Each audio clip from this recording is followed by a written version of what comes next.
Could a strange substance found by a Southwest Arkansas man be part of a government test? Well, that's the question at the heart of a phenomenon called chemtrails, now getting widespread attention. Well, they say the government is dumping chemicals on us to control or manipulate the weather. And they say the unusual-looking jet trails in the sky are actually chemical-laden chemtrails. People say the government is up there in airplanes spraying all kinds of chemicals to change or manipulate the weather, leaving what you see there, and they call that a chemtrail.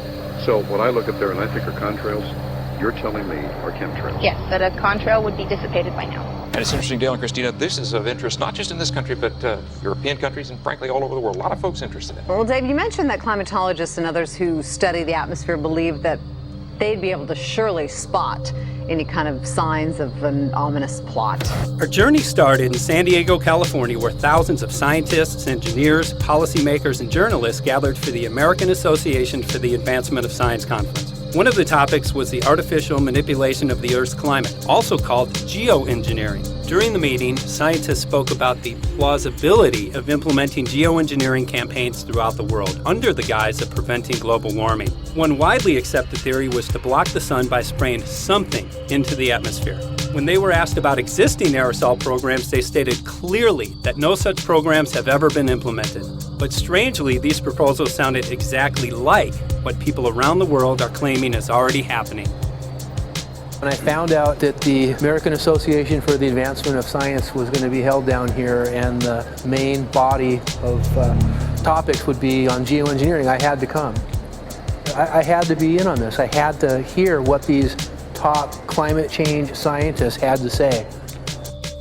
And as the other question about chemtrails and whether geoengineering is being deployed right now without our knowledge, I don't have any personal insight into that, other than to say that I've worked in government at pretty high levels in the White House and at state government. I'm personally skeptical of that, but obviously you never know what you don't know. Chemtrails. On the internet, they are cited as proof of the government creating clouds to combat global warming. They claim the American government, with the secret approval of the national government, is covertly using jet aircraft to spray population centres with aluminium, with barium and with strontium so as to reduce people's humidity and reduce the global population. I'm always a little bit suspicious because the government doesn't seem that capable to do something on such a large scale. That is not rain, that is not snow. Believe it or not, military aircraft flying through the region is dropping chaff.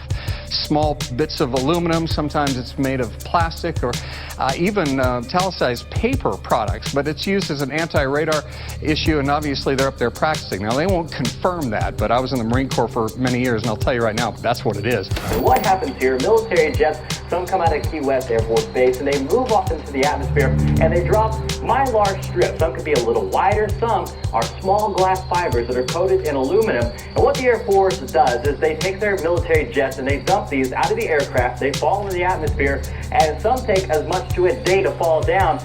This is inevitably military or something going on. The government, the Air Force, you see this kind of a pattern like this, you can rest assured there's something going on. They're actually little bitty magnetic and little bitty strips of, whether it's aluminum. So it's a nuisance to you and I to determine what's real and what's not, but it looks like it is a life-saving operation there for the military. The apparent motive behind this conspiracy theory is one world government. Order, I cannot hear. Mr. Speaker, I want to assure the House that both my ministry and my colleague, the Minister of Health, who have received correspondence on this issue, that this conspiracy theory does not have an iota of truth, and that the trails observed from aircraft simply come from jet engines. Question number 9. Order. And I think what an appalling example it is of the new Foreign Affairs spokesperson for the Labour Party that she's spreading conspiracy theories about the United States government. I think the House has heard sufficient. It is called geoengineering, fighting global warming by putting a chemical dust in the atmosphere and reflecting harmful radiation back into space. We take geoengineering to mean deliberate, large-scale intervention in the Earth system. There are a variety of schemes that have been discussed for geoengineering. A classic example is injecting reflecting particles into Earth orbit. Nevertheless, there might be some good reasons to think about alumina. It turns out, first of all, there's been a lot of work on the environmental consequences of alumina in the stratosphere. The big deal really is that alumina has 4 times the volumetric rate of forcing for small particles as does sulfur. And that means you have 4 times less surface area for the same rate of forcing. And this is a much bigger deal. You'd have roughly 16 times less the coagulation rate, and that's the thing that really drives removal. So you could get away, we think, with much smaller mass fluxes. So that's why we see things like in the use aircraft patent from '89, they talk about aluminum. And that's why we're seeing in the surface water samples aluminum. And here's David Keith saying that aluminum has 4 times the reflective volume surface area. So they'd like us to think that we're talking about sulfur, but here they slipped up and let it out that aluminum is 4 times better to achieving their ends, and it sounds like it's going to be one they don't want us to know the effects of. The little picture is from a nanofabrication study, which shows you can make very high quality, and do this in just a jet in a very simple way, make high quality alumina particles just by spraying aluminum vapor out, which oxidizes. So it's certainly in principle possible to do that. There's a big literature that's already looked at that. And you could do that by either building new versions of these aircraft or even re-engineering existing aircraft. So there's some ideas of that. So you go to an engineering firm and you want this done. They don't say this is hard or unusual. They say, okay, yes, we could do it. Aerosol geoengineering looks like it is so cheap that the cost is basically not going to be an issue. That means that implementation decisions will be risk-to-risk decisions. The risk of doing it against the risk of not doing it. And it makes the problem of how we govern it fundamentally harder and different and novel. So I've told you that it's cheap to deliver materials to the stratosphere, and I'm convinced that's true. I don't think that will change. But I think the more we do research, the less easy this will look, the more complicated the environmental effects will look. And that's a good thing, because right now it looks too easy. So I think that if we do more research, we're likely to find out that it's harder and more complicated than we thought, and that the side effects are harder to manage. And that's a healthy outcome that will make it easier to do the management. Of course, the opposite reaction is possible. It's an empirical question, how people will actually react to knowledge about this. Another reaction is to say, if these crazy scientists are so concerned about putting CO2 in the atmosphere, they want to think about these things, then that might actually mean we should be more serious about the risks of CO2 in the atmosphere. And by the way, it's not really a moral hazard, it's more like free riding on our grandkids. And by the way, it's not really a moral hazard, it's more like free riding on our grandkids. Numerous air quality studies, including from CARB, California Air Quality Resource Board, have named submicron-sized particulates as being particularly harmful for human respiration. Through all the discussions today, I have not heard any mention of this fallout, and has this been studied, and also the effects of a highly reactive metal like aluminum on toxifying soils and waters? The question is, what would be the effects of these materials on human health if they came down into the stratosphere, in particular small particles and aluminum? So the collaborators of mine working on the aerosol scheme are actually folks from Carnegie Mellon who focused on human health impacts. And while we haven't published it, that was the very first thing we did, was do the order of magnitude calculation in level pencil and paper, but with an expert on human health impacts about whether there could be an issue. And for aluminum or other particles, there are a lot of toxicological things that need to get looked at seriously. But if you're just thinking about the sheer number of particles and the human health impact of small particles, the answer is, well, we haven't published it. That was the first thing we looked at with some of the leading experts who do epidemiological research on human health impacts, and it's not even close to being an issue. Clarify, so 10 megatons of aluminum dumped into the atmosphere would have no human health impact. So let me be more careful here. We're to separate out the toxicological. So the alumina, we've only begun to research and published nothing. Alumina, we've only begun to research and published nothing.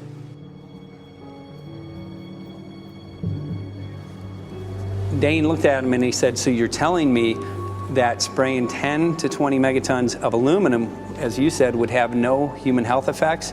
He took a deep breath and he swallowed and he said, let me be more careful here. We haven't done anything serious on alumina, and so there could be something terrible that we'll find tomorrow. We haven't looked at it.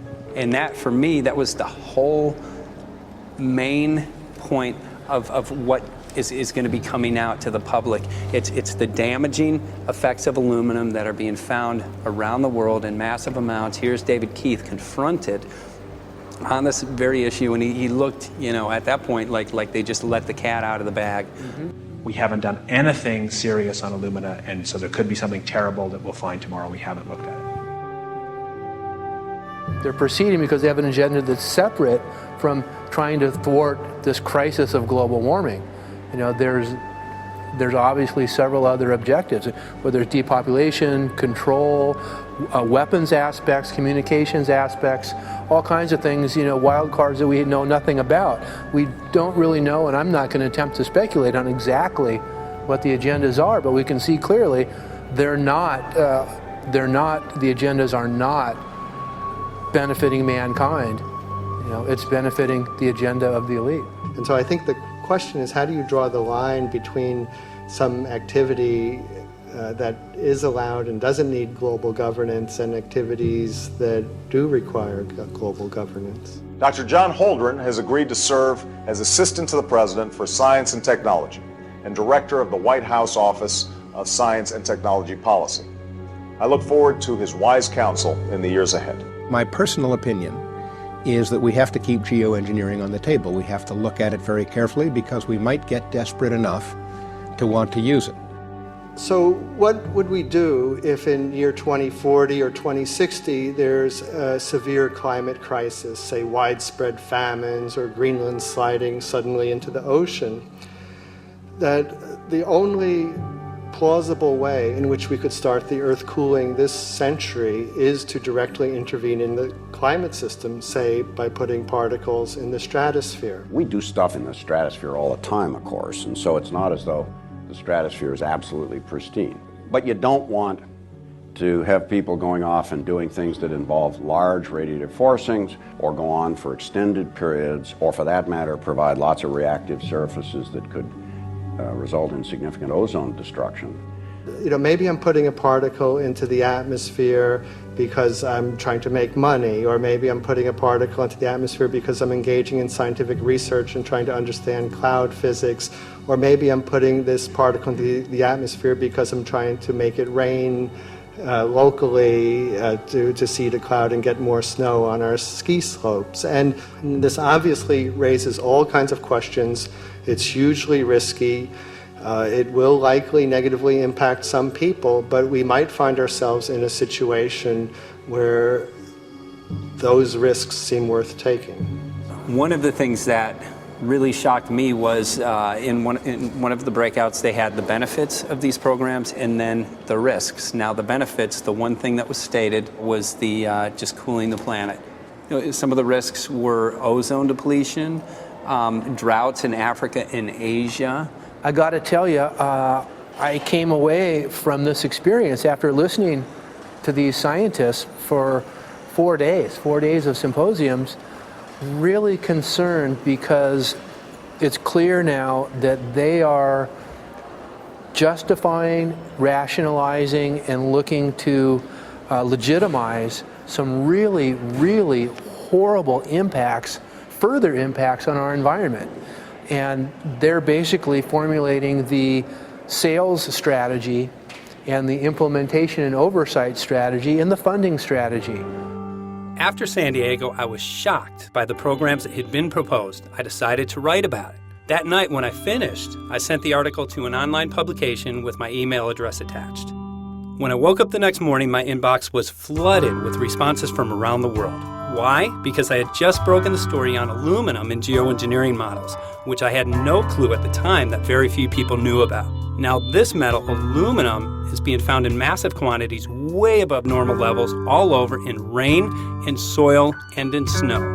After that, the calls started pouring in from people who were desperate for someone to investigate. That was the fuel that started the film. Before we started filming, we had the opportunity to sit down with one of our favorite authors and documentarians, G. Edward Griffin, to find out what he knew about the subject.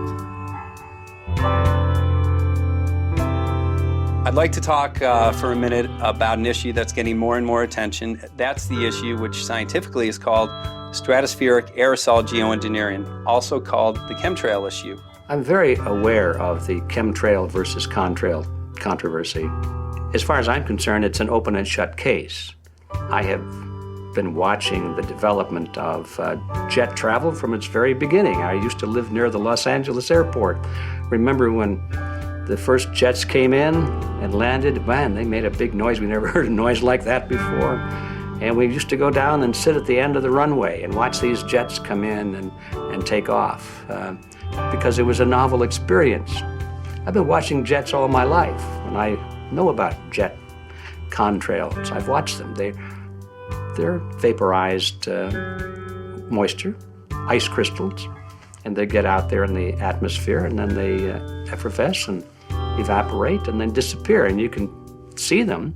The plane moves along, and the little white trail follows right behind it, and usually about 10 or 20 lengths of the plane or thereabouts, and then it's gone. And you can still see them that way, by the way, once in a while. So there goes a contrail. These other things we're talking about are not at all the same phenomena at all. These planes go by, and they billow out this white smoke, and it covers the sky from horizon to horizon. It doesn't dissipate at all. And they crisscross each other. And you see this thing cover the sky and turn it milky, and then people start having trouble breathing, and then you hear stories about the aluminum and barium deposits that they're picking up and the residue. And you put it all together, and I don't see how anybody who's got their eyes open and their mind open can come to any other conclusion but that somebody is spending a lot of money and effort to spray the planet. The question is, why? I have my own theories, but I hope that there will be some good investigative reporters go out there and get us the answer.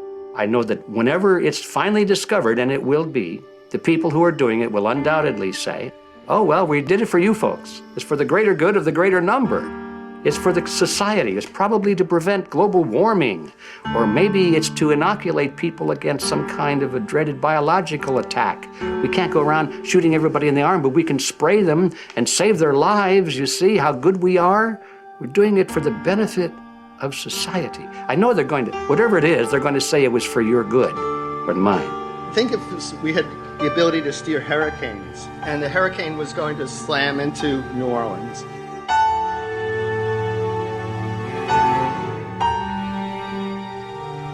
And let's say you could steer it so it would hit Mississippi instead, where for 100, that means I would be willing to more or less kill 18 Mississippians to save 1,800 New Orleanians.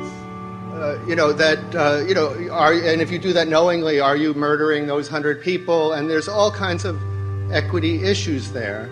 Now, also, we might be wrong about our steering, and if we didn't do the research right, maybe our steering would intensify Katrina and even kill more people in New Orleans. And so this question of how do you develop the confidence to know that your intervention will reduce overall damage, and then how do you deal with the understanding that you might be damaging some people who wouldn't have been damaged before while saving people overall?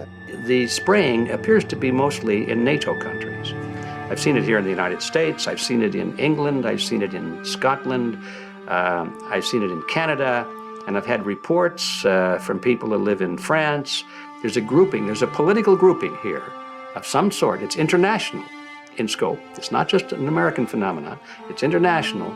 And anybody that wants to investigate that, I think, has to take that fact into consideration. They're going to find a political grouping and a political motive here. But in my humble opinion, it's not in your good or mine at all. I don't know what it is, but we'll soon find out.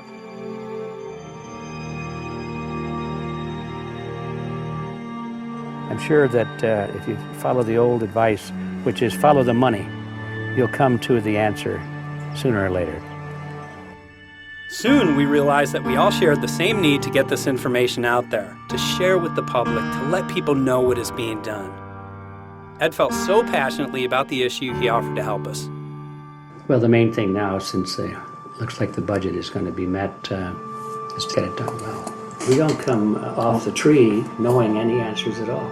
Yeah, we're not scientists. We're just asking questions, exactly. And we've got to be very skeptical about the answers. That's it's totally accurate, totally honest. Why can't people see this? They're not hearing it. They don't know. The facts are not being presented to them. We're very lucky, you know that? Look at this opportunity that's been dumped on us. I know. Opportunity. It's, well, this is going to... Yes. This is going to be a battle, I know that. Challenge and a battle, but I mean, why are we here if it's not for that? We're going to go to a short break with DJ Foxy. Can't go to get home tomorrow, so it's going to be you for the moment. I'll call him again. So. Sounds good. I saw the sky crisscross with chemtrails, and I can't remember if it was in LA or if I was on the road, but I had looked up one day and I thought, look at that. That's not the flight path, man. That was a regular grid over the city, and I couldn't believe my eyes. Milky white clouds. And, you know, it all seems very obvious, and now the evidence of what we have on the ground with the aluminum, the barium, strontium, and with what we see in the patents and what the geoengineers say are going to happen, I mean, for the everyday Joe, this is a slam dunk. This is a very delicate moment for the powers that be, because they're taking a covered-up operation like the Tropospheric Aerosol Program, or chemtrails, Project Icarus, whatever, it's had many names over the years, and they're making it over into a geoengineering scientific shield to deflect sunlight, because global warming's out of hand. So at this very moment, the belly of the beast is right above us with no armor. Whether people believe in chemtrails or not, the geoengineering should be scary enough. And when people learn about geoengineering, chemtrails will then become apparent because they're the same. So you're talking about global conspiracy here. Geoengineers propose doing this on a global level. Off to Redding, California. Guess this is the second step after the AAAS meeting. We'll see what we find.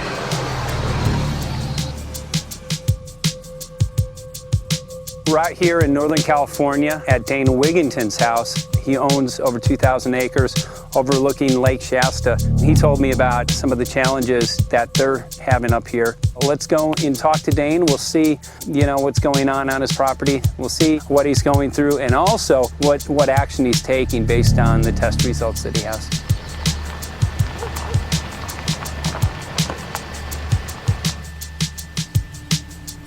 As you know, I have a background in the energy fields. I worked on the first solar plants in the continental U.S. in the early 80s. My home was on the cover of the world's largest renewable energy magazine, so this is my background. My goal has been to alert the public there is a mountain of toxic material falling on us, period. Before about 5 years ago, our skies were typically blue, and now you see it's covered with lines and haze, and virtually nothing you see on the horizon, nothing you see in the sky above us is a natural cloud. I mean, it is virtually all the remnants of these aircraft lines that you see fanning out, spreading into clouds, artificial clouds, but the sky is a very dirty look to it. There's not the white cloud blue sky that we had only a few years ago, but it looks like there's some sort of massive industrial activity or forest fires burning over there, and we see that typically every night. You see even down to ground level, the clarity drops off significantly, and we don't see that except for the days when we have these long, lingering trails that spread and cover the whole sky, and on certain days you can see these trails actually dropping vertically like a veil. We assume the particulates are descending, and we have the test to prove that we are being inundated with levels of aluminum and particulates that are literally tens of thousands of times what would already be considered high. So we're not talking about exposure to a slight percentage higher of these toxic materials. We're talking about quantities, for example, off the side of Mount Shasta. If you can pan back, that's a landmark in Northern California, considered to be a pristine water source. Aluminum or snow sample off the side of Mount Shasta tested 61,000 parts per billion. This is just ordinary snow water, and people are drinking this stuff when they're hiking on the mountain. And remember, government action is required at 1,000.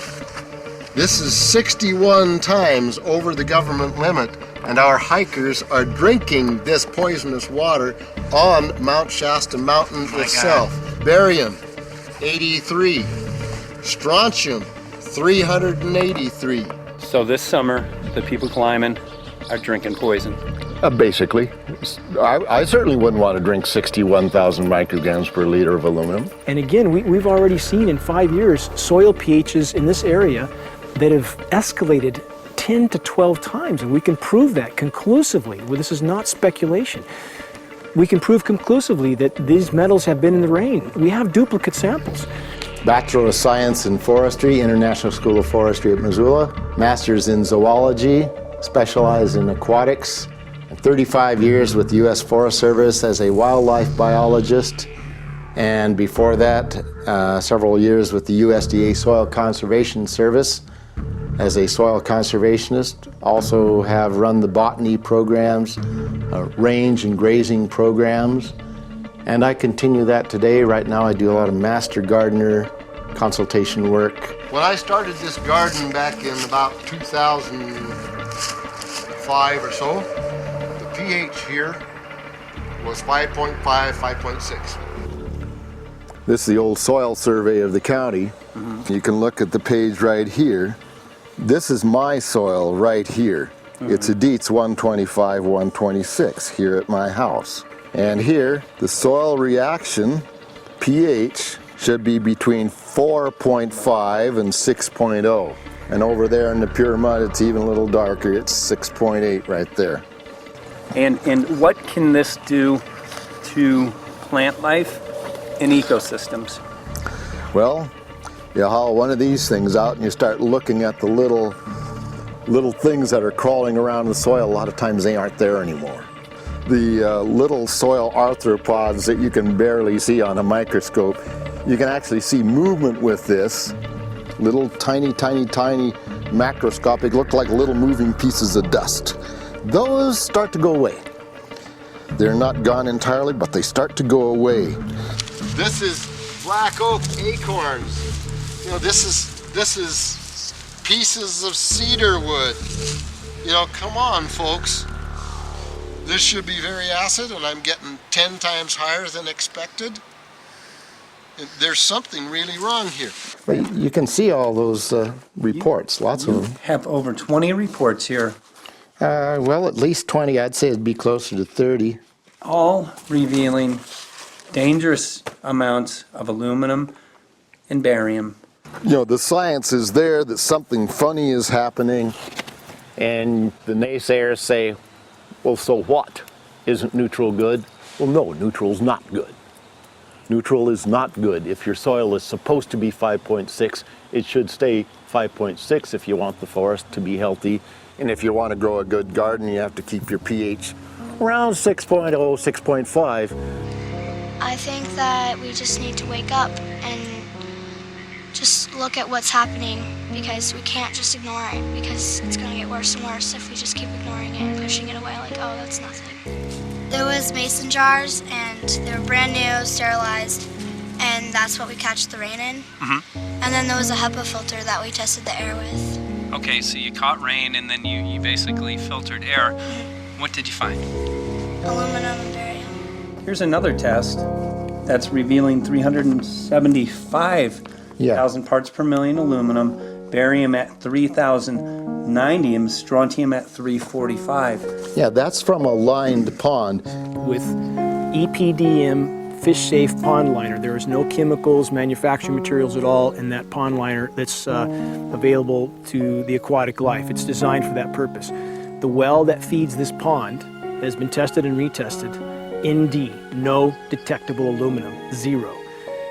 The only other place this pond can receive water is rainfall. We are located on a filtered, forested hilltop, miles and miles and miles away from any industry, highway, and so forth. After several heavy spray days, there was a film that we received formed on the surface of the water, and we tested that crust, and it was aluminum and barium. That after a year and a half's accumulation had 375,000 parts per billion of aluminum in it. It's literally toxic. We can say conclusively that what we see in the sky matches expressly what's outlined in numerous patents, and the materials on the ground match those patents. This material was not there 5 years ago. It is a recent phenomena in the quantities it's in. It has escalated in some cases 50,000% in 5 years in the case of aluminum. From our original baseline reading of 7 parts per billion, which was already high, it has escalated up to 50,000% in 5 years. And we've seen profound changes in that time. Dr. Leonard Time, PhD in chemistry, I cross-checked with him And he says the oxides of aluminum, barium, and strontium will drive your pH into the from an acid soil like this up into the neutral. There's no question about it. And that's exactly what you see happening. Wow. I have a doctorate in inorganic chemistry from Oregon State University, in which I was working with different metals and oxidation states, and then did a postdoctorate work at Brandeis, where I was working stabilizing off oxidation states of different metals. The goal is to sort of figure out how everything fits in the dynamic equilibrium of life. I was working with Francis up in Mount Shasta, and he showed me some rainwater analyses that had to do with levels of aluminum, strontium, and barium in the atmosphere. So I feel the major toxin in these chemtrails is the aluminum. And from the levels we were looking in at Mount Shasta, this is totally, totally unacceptable. When you get to metals and biological systems, you're no longer talking about the bulk aluminum that people think about when they're drinking from soda pop cans and that. So once it gets to the aluminum oxide stage, it just forms a plaque within your arteries and shuts down life. When you take elements that normally aren't out in the environment and you start putting them in the environment, it raises some serious red flags. Aluminum is a very specific, nasty and biological systems. It takes that site and it never lets go, and it shuts down the site, and that's it. And so as you accumulate aluminum over time, it causes major neurological damage because it ends up as aluminum oxide that's essentially stuck in place and can't be flushed out by normal systems. At the core of everyone's condition, there's always some level of toxins. And aluminum is known to have cancer-causing effects. The half-life is decades. I think that we should be working on taking more of these toxins out of our environment instead of adding more toxins in. It's very concerning that if we add more toxins to our environment, that will be increasing the rates and risks of cancers. Even one patient is not worth it. So sad that they would consider putting aluminum in our environment to affect something when they could be causing so much more damage. Wherever the material is coming from, it is there. The amount of metal falling on us cannot be disputed. Absolutely, this is not speculation. The amount of metal in the last 4 years, as I said, have increased to a degree of thousands of times, and California Air Quality Resources Board has studied the aerosols from China. These metals are not amongst them. Mike, the reason I've chosen to focus so primarily on this issue is I feel all other issues are secondary. What could be a greater priority than not being able to walk out your door and take in a breath of air without sucking up heavy metals? If our land base is being poisoned, if our waters are being toxified, what will we have left to work with? Whatever we choose to focus our time and energy on, whatever our political beliefs, that this is a common ground for all of us. We must have air that we can breathe that's not full of toxic chemicals and metals. We must have water that's not completely laden with whatever is being emitted from these aircraft. And if people stopped to consider that the atmosphere is as thin as a layer of paint on a basketball, it is an extremely thin layer that allows life to exist on this planet, to simply treat it as a physics lab and experiment with it until it is broken beyond repair is folly of unbelievable proportion. And if people understood that this sort of experimentation not only is going on, but has been going on for a very, very long time. Going back 50 years, there's been countless climate manipulation, weather modification programs that the vast majority of the public is completely unaware of. And if they think that this is not true, that certainly that somehow they would have known if it was occurring, I would ask them to look at things like Agent Orange and the things that governments do because they can, because there's no one to stop them, because they have these huge military machines that want to control everything. And in fact, the government's own document, perhaps you may have seen, it's available to any online, is called Owning the Weather, an expressed goal of our government, and not just our government. He told the Associated Press that the American government has created weather tampering techniques so that the New World Order will be able to starve millions of Americans and to control the rest. There is weather control techniques. Number one, the entire patents on the equipment. Number two, Senator Claiborne Pell's complete statement and story of his own that not only does it exist, but that we even utilize it as far back as the Vietnam War. Well, Murph, we're going to do what we can. Let's see what we can do. You got the scientists behind you. The scientists are with you, so at least this scientist is with you. I may not have $1 million budget, but I've got enough to show that something's dreadfully wrong. You got it. All right. So Arizona will be this Monday, the 21st. Senator Johnson up in Show Low. So we're going to be in the car a long time.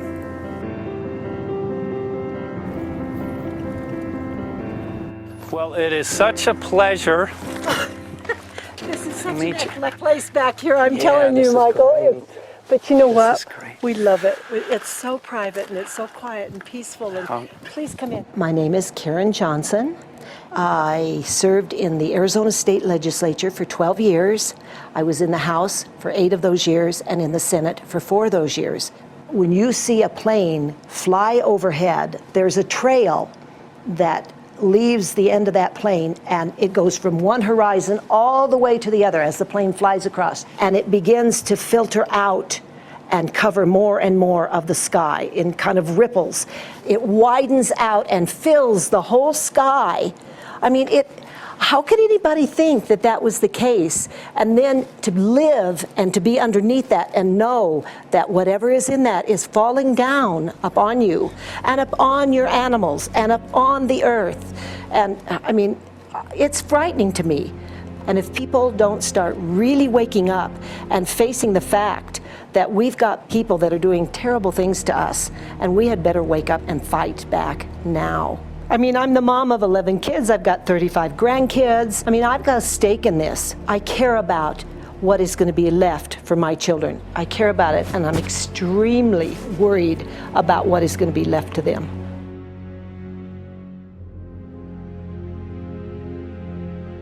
Aluminum is toxic, and we know that it's accumulative. And we know that we're getting more. So we're absorbing it in the air, we're drinking it in our water, so we are accumulating more. So the thought of more aluminum being dispersed in our environment in the way that you mentioned is very frightening to us and very disturbing to us. Those of us who have done any research on this are really quite concerned that we are ill-informed about this issue, and mostly that it's being done. Aluminum is toxic. We know that it is. We can debate as to the amount of toxicity that is going to be disturbing the body, but as far as really accepting the fact that it's accumulative, it's synergistic, then we have to conclude that it's not a good idea to put it in our atmosphere, especially when we know we're getting increased amounts, and especially since we know that the scientific communities around the world are pointing a finger at the heavy metal toxicities, at the toxicities that we're absorbing in the day-to-day food that we eat and the air that we breathe. The concern is off the charts about why is this happening? Why is this being allowed to be sprayed continually all over the United States, all over the world? Who is paying for this? I mean, the incidence of Alzheimer's has just skyrocketed, which evidently has to do with an accumulation of aluminum in the brain cells. I mean, I think almost every family has been touched by a member as they get older having Alzheimer's. And it's a horrible disease. And to say that, well, this just came because people drank soda pop out of aluminum cans, you know, when my father passed away with Alzheimer's and he didn't ever drink soda pop, you know, that explanation doesn't ring true with me. And so I'm wondering, how much did this chemtrail spraying back in the Illinois area affect him? Aluminum and fine metal is an accelerant. A friend who's a firefighter up in Pine, Arizona for 20 or 30 years says that the wildfires now that they're fighting are way beyond anything they've seen before in intensity. And when you look at the air samples and you see the fine particles of aluminum, which is very flammable, and magnesium settling on the trees, this is causing unprecedented savage wildfire. But if you look at this, you can see these are parts per million. They sent this to me, and I just found this to be extremely interesting because we should have like 2 parts per million of aluminum in our air. And this is saying that there's 39,000 parts of aluminum. That's astronomical. Barium is high. I mean, these are way off the charts of what people should be breathing or what's coming down on them. And, you know, if people wonder why their health is deteriorating, why they're having to go to emergency rooms, why they can't breathe, you know, why they're getting Alzheimer's, this has been planned. We have elites, I don't know what you want to call them, one worlders, Illuminati, I don't, whatever you want to call them.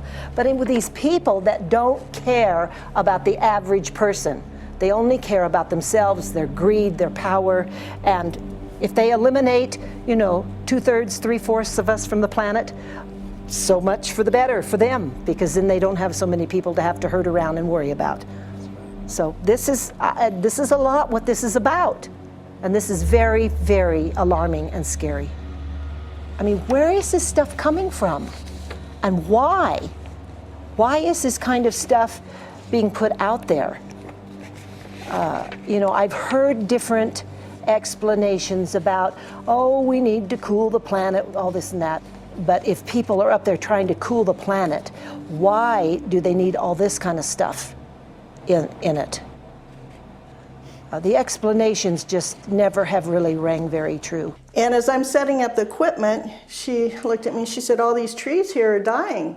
And I said, what? She says, all these trees in here are dying. So I thought, well, I'm going to test for aluminum, because that's one of the key things in the programs that we're talking about, and titanium. And I took some of this bark sample and tested it, and it came back positive with aluminum and titanium. Then I started traveling around California, noticing the same thing.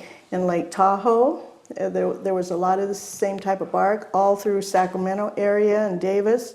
Just about everywhere I went, I was noticing this silver white bark. What I think is happening is these chemicals are getting down and destroying the roots. And then as they come up, they're going out into the bark.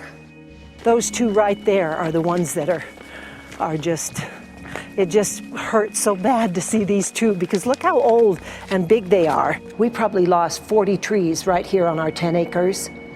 Every week, every other weekend, we'd see another tree that was beginning to die. And I mean, it's just so sad, we just cry. And to think that that might have something to do with it, along with their other explanations, would really, really frost me.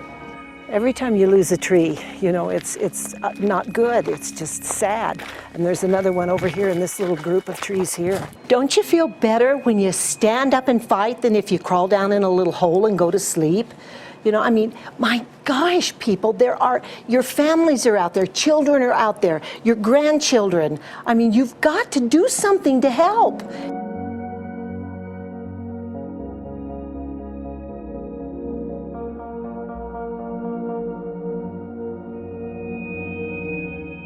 My greatest hope is to get people to question. And hey, if they don't wake up while we're there, I'm hoping to plant some seeds. We're going to the most beautiful place on the planet, Hawaii, to see what's going on, collect some data.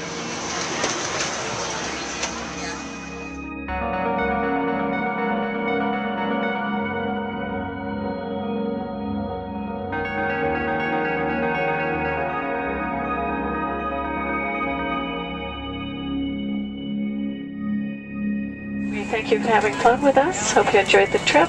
Have a great vacation and welcome home if you're lucky enough to live here. Thank you.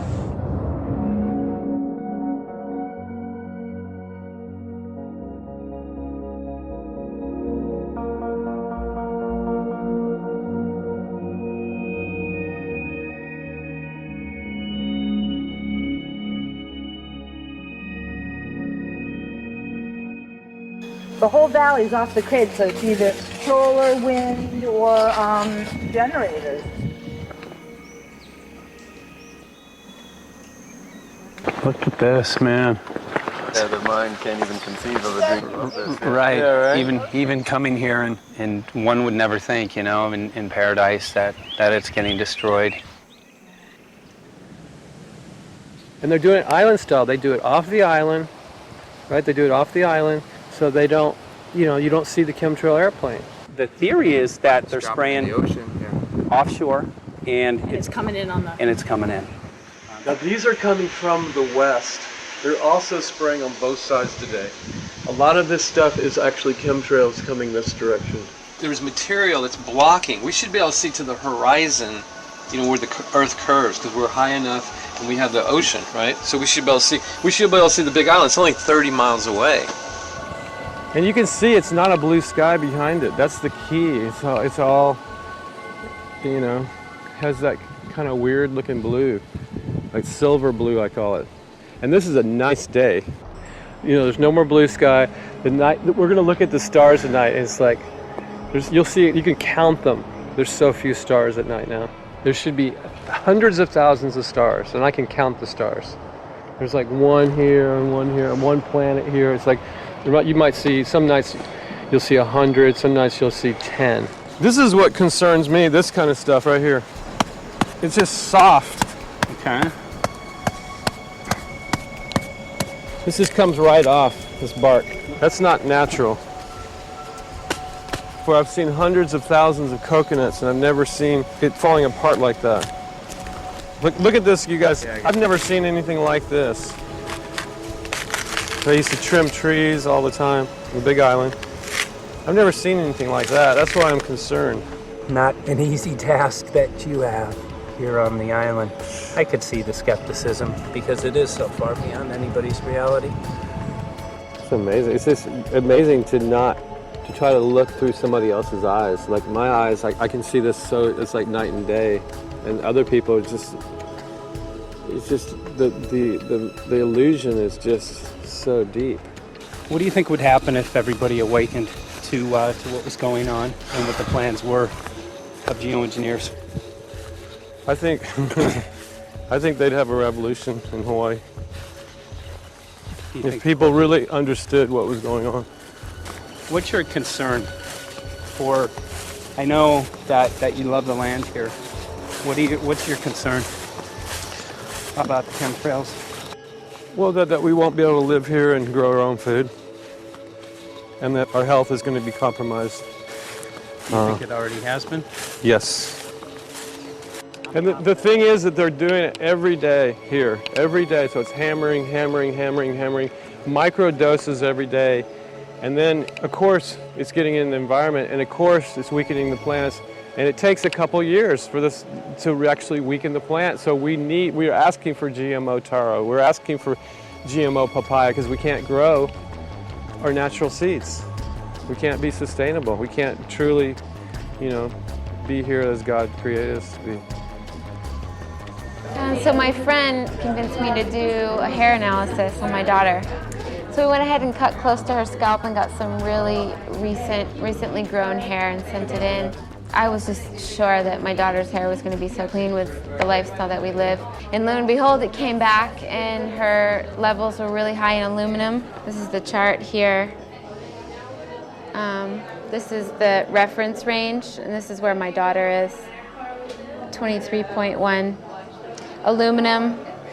The skies are covered with a white mist, and I look up at night anymore and I don't see the deep, dense stars that I used to, and I can't help but think this obviously has something to do with my daughter's health. I don't know where else these heavy metals are coming from.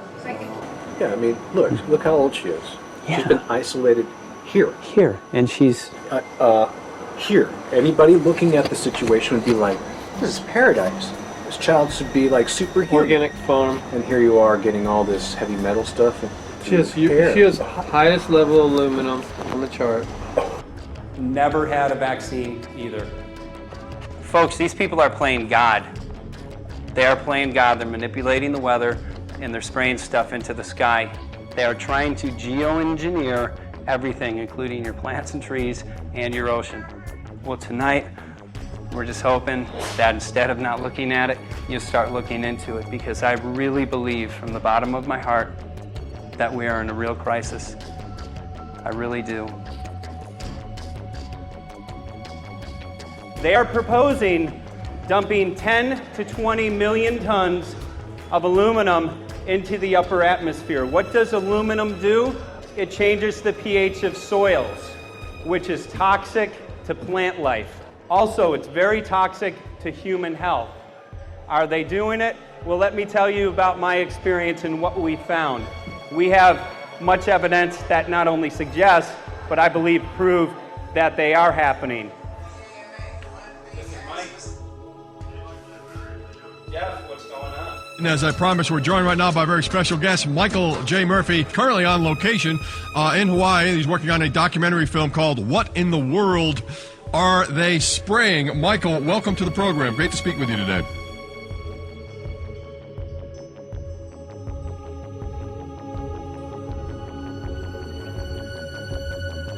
I had a friend who recently, he's always looking at things from a different perspective. He's a bit of a conspiracy theorist, you know. And he says that whenever the president comes to LA, there's no spraying that week. Could you have a better place for an interview? I mean, look.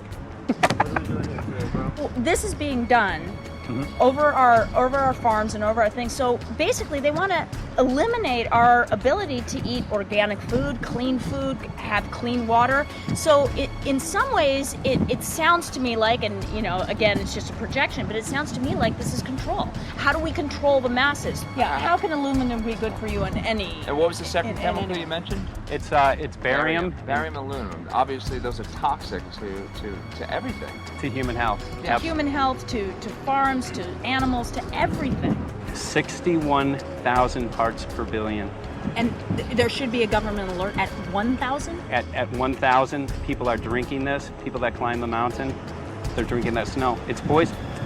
Oh my God, that's so disgusting. So that's 60,000 times above regulation. Exactly. 60,000 times above regulation. And I've talked to friends and they're like, well, that's just ice. That's just condensation. And I'm like, you can talk to a second grader. Ice doesn't float in the sky and spread out that way, you know? You're not an expert, but you're a concerned citizen who said, wait a second. Who's actually doing the research. Yeah, you're doing the research, and that's what we need to do as Americans and say, you know what, I want to know what's going on. I want to know what the FDA is doing to my food. I want to know what the government's doing with my air, my water, and the soil. And, you know, it's just great what you're doing. And I just, my kudos to you for bringing light to this subject. Put all of the theories aside, just what geoengineers are proposing and what's being found is scary enough. So we can just address that. And I encourage more people to just step up and ask questions and do what he's doing. So thank you, Michael, very, very much. Aerosol spraying aluminum affects everywhere, and we have a beautiful tropical climate which I believe might be in jeopardy. So we wanted to not only come and bring the message of what people were finding around the world, but encourage people to test for the aluminum, strontium, barium.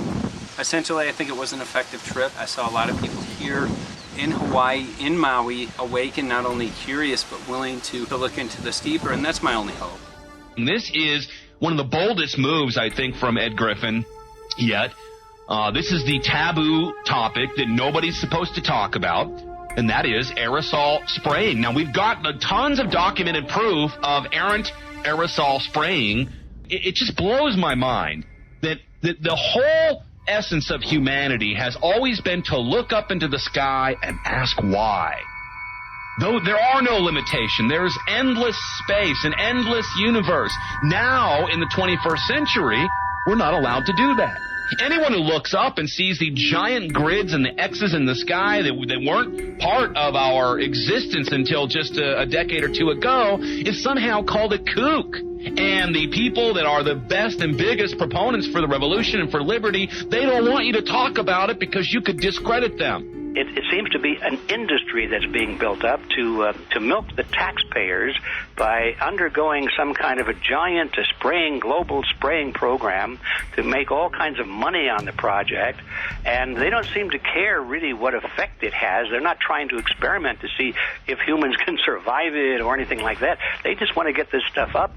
And then we discover, as we're going further down the line, that there are companies generating genetically modified organisms, seeds, modified seed crops they're being engineered to resist the aluminum in the soil. And a lot of crops won't grow in that. And so now, after they've messed up the soil, all the farmers were going to have to go back and buy seeds that have been genetically engineered to resist the aluminum that have been put into the soil. And all of a sudden, mankind is completely dependent upon these companies like Monsanto and other giant agricultural firms. You can't even grow natural seeds anymore. And we're looking at that. It's a shocking thing. I hope we don't find that that's true. But all the arrows right now are pointing in that direction. We get into cost-benefit analysis here because there's also HAARP could be involved in this. Geoengineering, as you guys mentioned, which is documented heavily in Dennis Kucinich's bill, that is the Space Preservation Act, which, by the way, I don't think got through Congress. And then Kay Bailout, as we call her here, Kay Bailey Hutchinson, also put together some legislation in order to qualify geoengineering, which, again, is supposed to save us all from global warming. But it is cost-benefit analysis because they can benefit on so many different levels. Ed, that's how they do everything, isn't it? That's right. And, there's an old adage, if you just follow the dollar, follow the buck, you get to the source of the problem.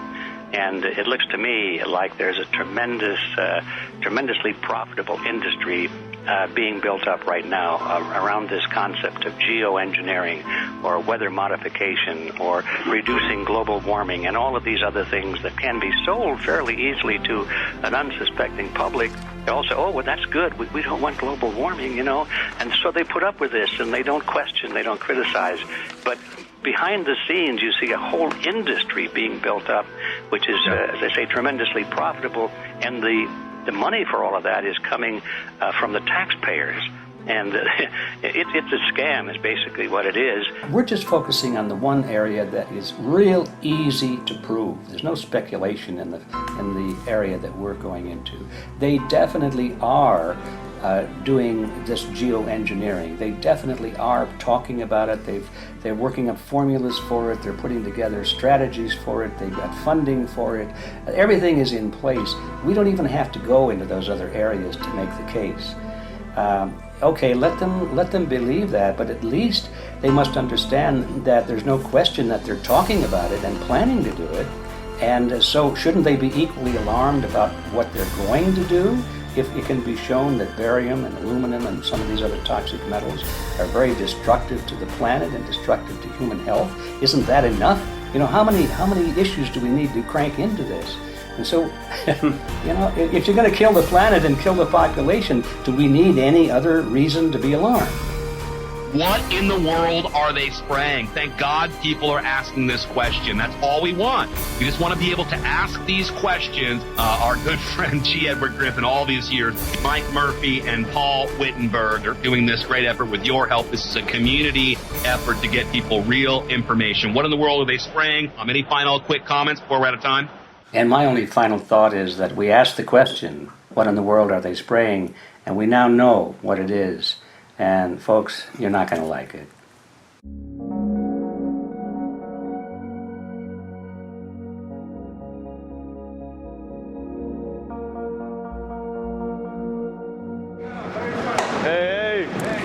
I'm Peter Vreke. I'm from Belgium. I'm 54 years old. I can't believe it myself. I'm a very happy and grateful person. We are doing the job the police or the Justice Department or the Environmental Department should have been doing. And it's really essential that it's going to be a grassroots revolution. I think so. God is on our side because we are not fighting against, but for. Yes, we're fighting for. I was in the council for about 25 years and also a period as the mayor. So from that moment on, 10 years ago, everything started to change. I start to get a picture of what is really going on. And it became crystal clear to me that we, humankind, have been manipulated and dominated and exploited for centuries. And this chemtrail phenomenon made me angry because I was so helpless. You can decide what food you're gonna eat, whether you're gonna smoke, what water you're gonna drink, what kind of life you're gonna lead, but not with this phenomenon. Then you are just a victim. It's only a game. And there have to be good guys, and there have to be bad guys. And luckily, we are in the position to be able to play the role of the good guy who has the chance and the opportunity to overcome.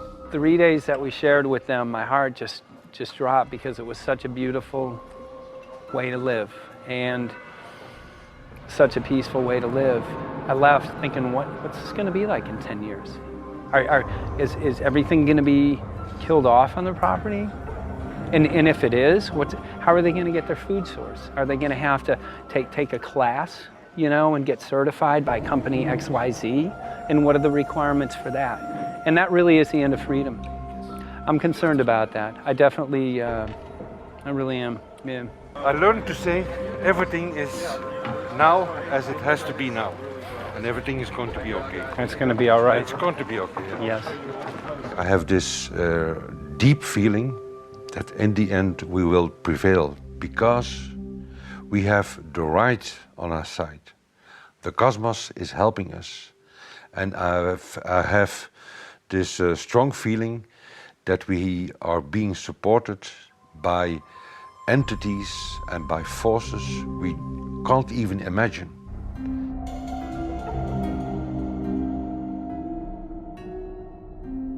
Here for the first time we have this scientific proof that we are being spread. We are being spread, and it's incredible and it's hard to believe, but we are being spread. I think at this moment to stop is not an option.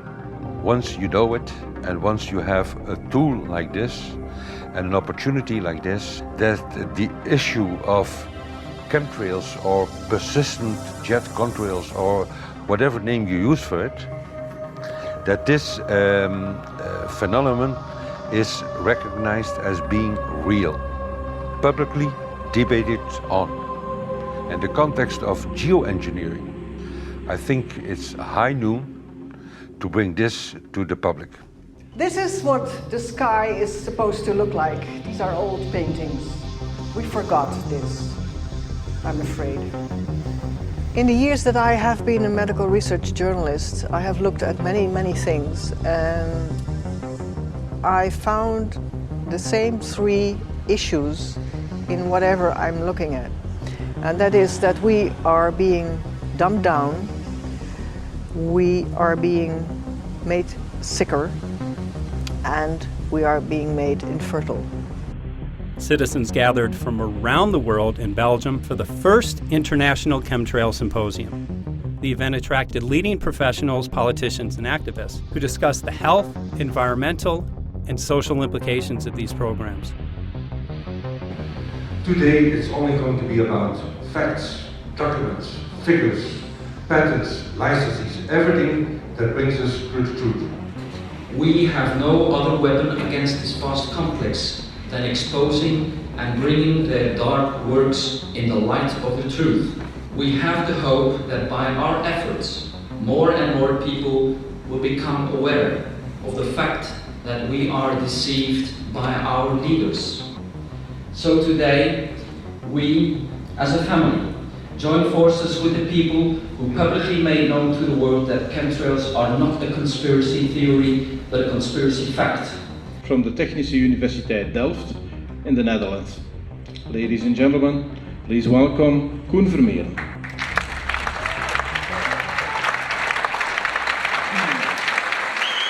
Well, I'm Koen Vermeeren. I'm a university professor of Delft University of Technology. Usually people are with their heads to the ground in their own two-dimensional space and they don't look up. But if you do, you see more and more spaces like this. And it worried me too. I have no explanations to our students about these phenomena. And then I studied it myself and I found out that I couldn't give them the answers they wanted, because I think that the phenomenon is not natural. It's not natural what is happening, and the explanations that are given to us are not enough for me. If you look at them from a scientific point of view, the first thing a scientist does is trying to explain something. Because I'm smart and my students are not as smart yet, so I have to give them answers to questions. But if you ask most scientists honestly, they cannot answer all your questions. If people are using climate control over our heads, I want to know about it. I want to know the consequences, I want to know the health impact, I want to know everything. I need, as a teacher in my university, to give answers to my students. And they have good questions. And I don't have the answers, and I want to know. Excellent. And we should discuss this. Ladies and gentlemen, for here you in the auditorium and for all over the world, Michael Murphy.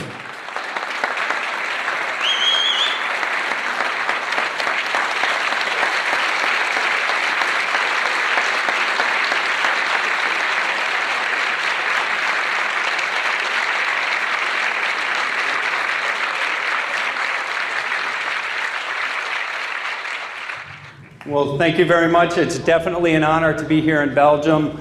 The people who are in power control everything. They control the markets, they control us. Now they're even controlling the weather. And they can use that for warfare applications. The one thing that they cannot control is what God had originally made, and that's natural organic seeds. This is called the Hegelian dialect. It's called problem, reaction, solution. The problem here is massive amounts of aluminum, things starting to die. The solution is Company X that says, hey man, you're not getting yields on your crop. Everything's dying. But I got the solution, I got a seed that will grow in this environment. The only problem is now you have to start buying from me. We're a little concerned that maybe part of this agenda could be to kill off anything that's natural and organic and re-engineer it with aluminum-resistant GMO seeds. Many may know we just got back from a week of filming in Hawaii, and it was an incredible trip. A big concern for the people there is they're beginning to see softening of the coconut trees. But their concern is that these programs may again be part of a broader agenda to destroy anything that's natural and organic, so that the corporate redesigned GMO foods might be the only source of food for people. I didn't anticipate so many people, young and old, who are interested in this phenomenon and are concerned about it. And I especially liked the address that the young girl gave today. Only 17 and already making an address to the audience. That is, well, incredible. My name is Sofia Xenidis. I am 17 years old. It is quite scary to know that the air we breathe is not what it's supposed to be.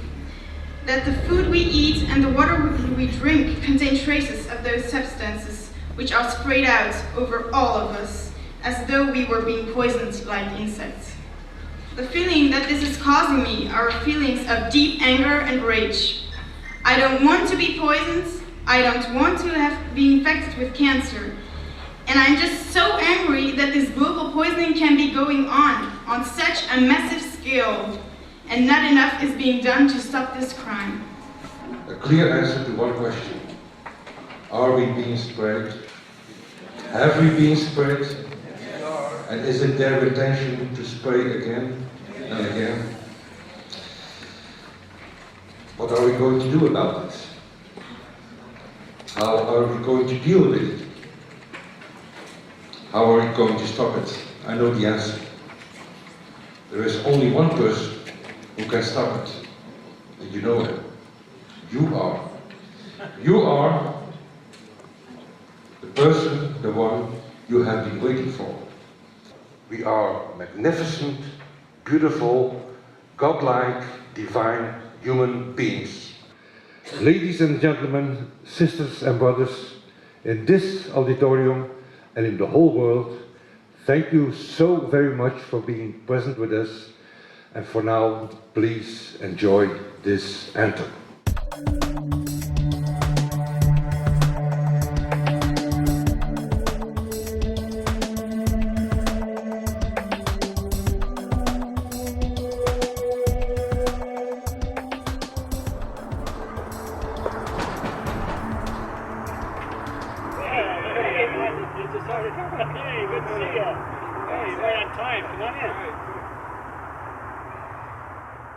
So, anyway, I'm glad that the weather's been good for you fellas so far. Just think if we were doing this in the wintertime, you might, if you're going to Washington, D.C., you might run into snow. Thank God we're not. That's right. You know, it's interesting because of the different weather modification programs. There's something like, I think, right around 32 in the continental U.S. alone going on. So the theory is that geoengineering is in part weather modification. You know, Mike, that's a very good point. There are so many subsets connected with this issue of geoengineering. People are writing to us all the time with information about the connection to global warming and the connection to weather modification. Some people think there's a connection with Morgellons disease.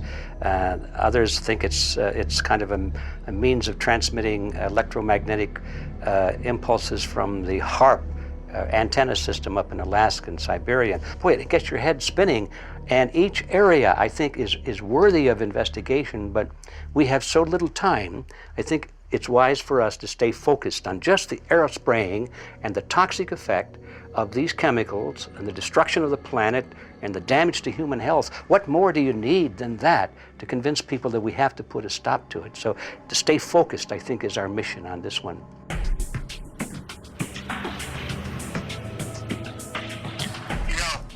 Jeremy, we had an idea. We know that you know the political system real well. Our idea was this: we have a ton of data and information that we've collected throughout our travels, and you know, we really think a good way to end the film would be addressing this to elected officials, some of the senators. So we were wondering this, if you might be able to come and kind of help us out and perhaps show us the way in how to get this done politically. But it sounds like a really good idea, and I'm also going to get to in terms of researching who it is that we should really focus on talking to about this.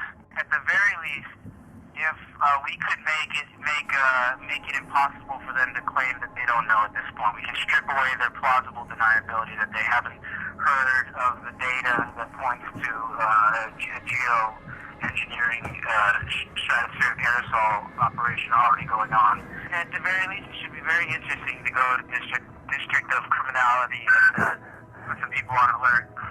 Yeah, you have a lot of enemies in Washington. That's where all the power comes together and the money, you know.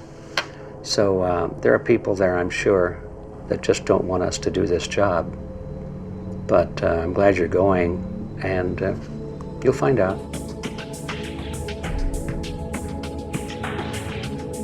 We took the data to Washington, D.C. There we presented our elected officials with the following letter. According to the 5th article of the Bill of Rights amending the Constitution for the United States of America, no person shall be deprived of life, liberty, or property without due process of law.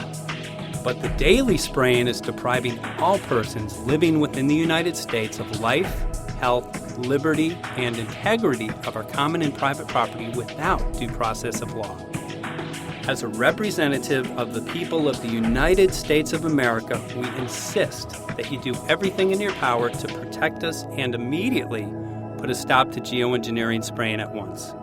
There exists no justification, legal or otherwise, to poison the planet and its inhabitants.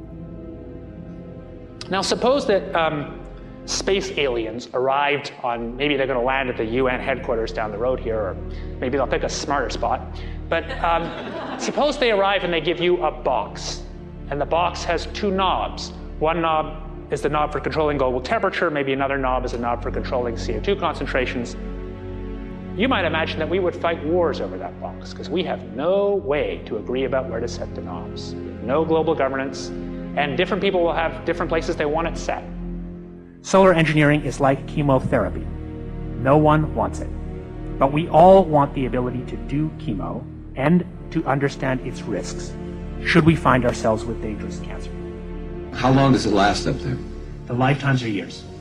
What, years? A couple years. And then it what, precipitates out, or Yeah, that's correct. no toxic side effects that we know of? The thing we always wonder about is the unknown unknown. Yeah. So if you're thinking about, say, the acidification, it's clear that's not a problem. There's several studies that showed that. Right. But of course, the concern here is with so little research, there may be some unknown that comes out of left field that bites us.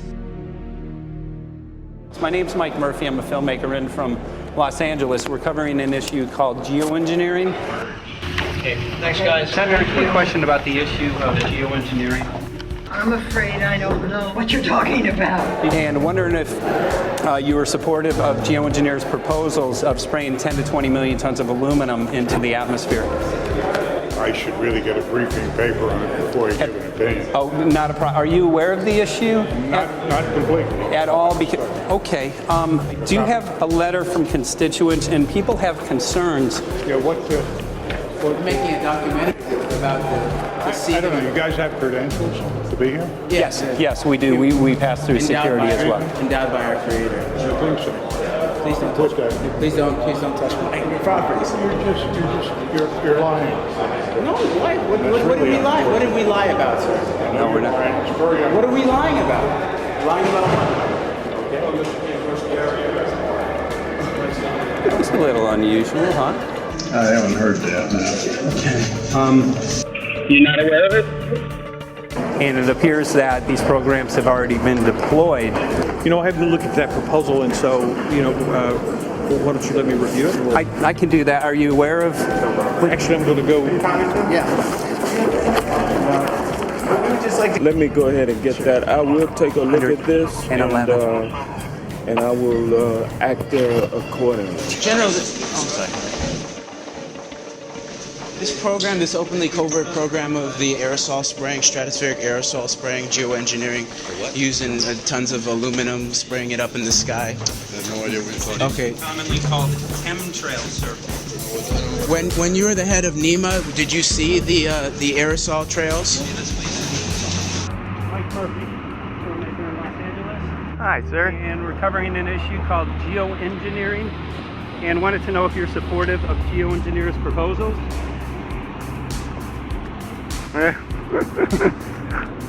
Congressman? Hey, Congressman. I'm wondering if you're supportive of geoengineers' proposals, which is dumping 10 to 20 million tons of aluminum into the atmosphere. Pardon? Okay. Can you make an appointment for my office?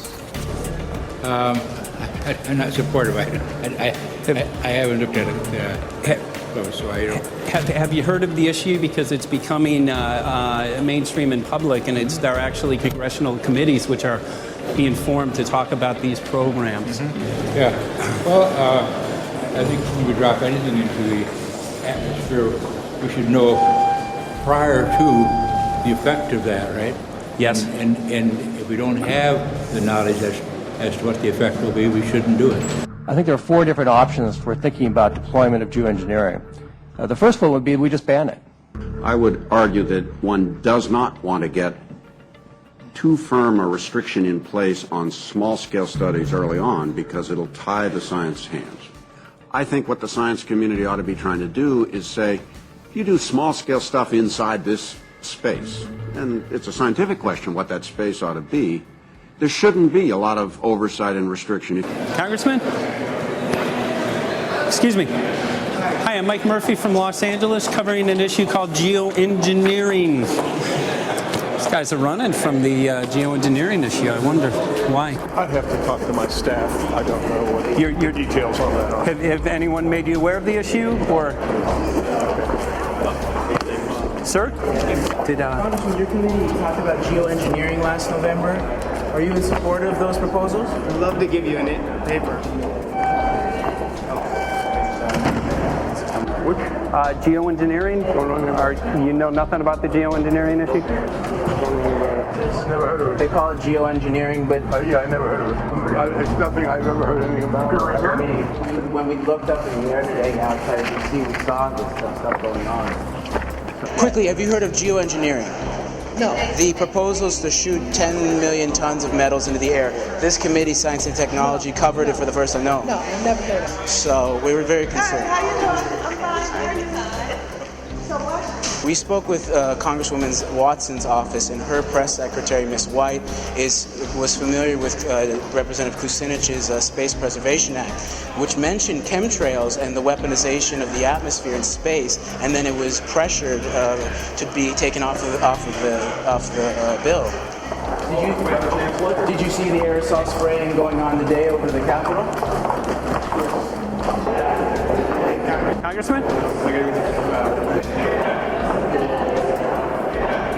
Geoengineering carries with it a tremendous range of uncertainties, ethical and political concerns, and the potential for catastrophic environmental side effects. He's not one to do interviews very often, so not unless we usually really pressure him into it. Okay. So don't, all that is, don't hold your breath. As chairman of the Committee of Jurisdiction, I feel a responsibility to begin a public dialogue and develop a record on geoengineering. We want to know if you're supportive of their measures by spraying 10 to 20 million tons of aluminum into the atmosphere? No, I think we need to have more research. Okay. And about the issue of current deployment, there's literally a mountain of evidence that many people believe proves the deployment of these programs. Any knowledge of that? No, there's certainly not a mountain of evidence, but I do support research into geoengineering, and I also support looking into the international governance of that. Okay. I hope anybody that has studied it knows, at least I think, that it's a radical proposal, and I hope we don't have to use it, but there may come that point in time where we do. Now, if we could provide you with the evidence that suggests that these programs are and have been ongoing, would you be willing to address this publicly? We've had about 3 or 4 hearings on it. We have addressed them publicly. Well, not about the proposals, but about the current deployment of these programs. Citizens. I don't support the current deployment. I think we need to have more research, and they have consequences that go beyond one nation, and so I think that there needs to be governance to that. Governance is not simply an issue of deployment, but governance before deployment in terms particularly of large-scale scientific fieldwork. I concede that on this subject and in general, it's not popular to talk about global rules. And when these people started talking about the need for UN Security Council oversight, a supranational environmental security enforcement with a strong mandate by the UN, it really was clear that they're looking for a global power behind the manipulation of the environment. But I do think it needs to be sort of an international kind of treaty that does tie and bind all nations into a common fate. It is a common fate.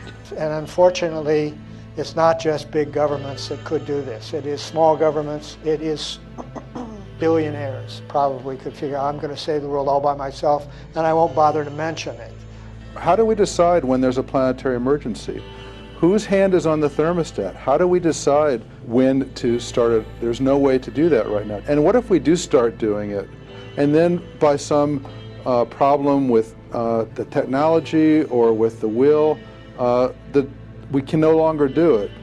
In a year or two, the aerosols will come out of the atmosphere and temperatures will shoot up at a rate much faster than it's going up now. And it's that rate of change that's hard for us to adapt to. So once we start it, we'll be sort of locked into doing it for a long, long time. And so that, and with basically no end in sight. Boeing would pursue this to make a profit, right? I mean, the financial motivation to do this. Let's see. So let me not speak for Boeing. Is that allowed? Okay. Yeah, well, it is what it is. Okay.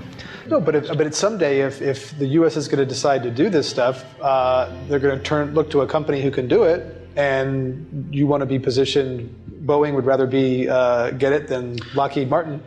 So certainly we have an industrial base that helps the country take on technologies and large-scale challenges like national defense.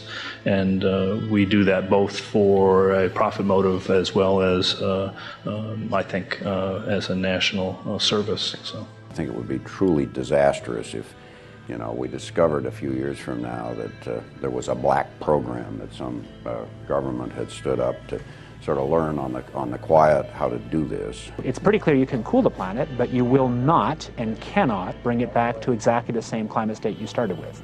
So you may or may not, and I expect we'll have a lot of back and forth about how useful it is to ameliorate the risks of climate change. I think there's a good evidence it probably is useful, but we don't know. But it certainly can't get you back to exactly the climate you started with. I think everybody agrees with that. Do you think you'll see deployment in our lifetime? Let me say I hope not. Al? I would agree. I hope not. I hope Very not. preached. Okay.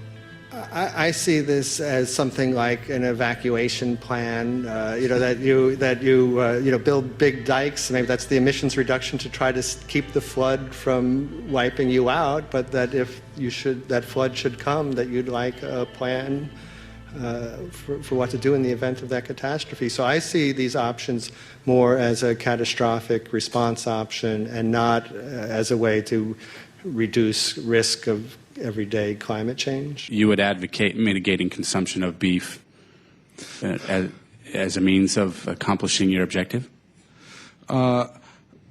Yes. How would you suggest going about that? You can't. I don't add. I mean, it's your job to decide what to tax and what not to tax. Obviously, if you wanted people to behave differently, you give them incentives and disincentives for behavior. But I'm sure that's the answer you wanted to hear, Mr. Smith. If only my time had not expired. Thank you, Mr. Chairman. Because there's literally aluminum and barium contamination found around the world, believed to be from these programs. Like, look, today over the Capitol, looks like they're deploying some type of aerosol. Did you see it? No, I didn't, but good to see you. In a James Bond scenario, some rogue rich guy puts some airplanes in the air and sees the clouds. What is to prevent that? Okay, are you aware of the issue? You do it through the... Are you in support of those proposals? What is your take? I don't know anything about it, bro. I have to get more information. I've got a chair here. Okay, we'll give you a letter on that. Yeah, this is a letter from constituents. Okay, great. Thank you. Excellent. And many people believe that these programs have already been deployed because mass contamination has been found. Geoengineering programs, stratospheric. Got it. Yeah. You just brought it up. Okay. Spraying from airplanes. Okay. So what is happening, people from around the world are finding contamination. Let me take care of this and I'll talk to you when I come back. I'll be back. He's here to hear. Thank you very much. We see that even though we might make the average temperature of the planet about right, the rainfall patterns change some from today. And some places become warmer and some places become cooler. So there are going to be winners and losers in this geoengineering activity if we were to do it. But nevertheless, as David has said, there are reasons why we might consider doing it. Many people are deeply concerned about it because of the toxicity of aluminum, and it has been addressed to Congress in various committees. Would you take a look at a letter from some of your constituents addressing the concerns? Excuse me if I go. Okay. Can I give you a letter from constituents? Are you aware of their proposals of dumping? Gotcha. Thanks. Well, I'm not familiar with it, so I don't know what they're doing. Okay. Well, geoengineers are proposing just that, dumping aluminum and barium into the atmosphere. Why would they do that? Aluminum's a precious metal we can use. Well, the stated goal is to actually cool the planet. However, there's a... Sounds strange. Right, exactly. So they're proposing dumping these metals into the air to block the sun, essentially.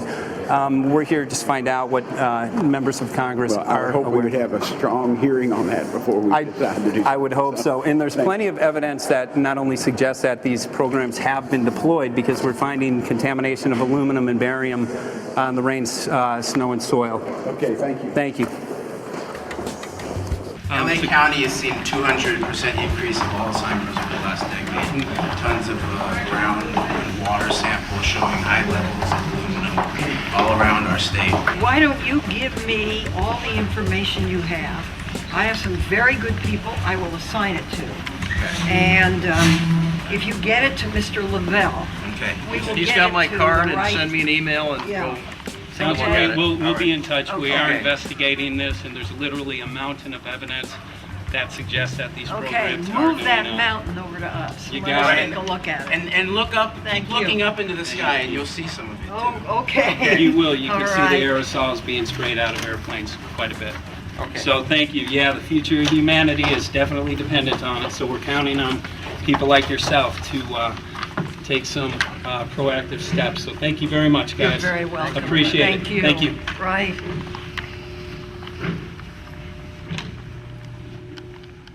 A lot of Congress was running down the hallways to avoid answering any questions, looking for doors in the hallways. So apparently the war is against all of us, and we're all in a hostage crisis.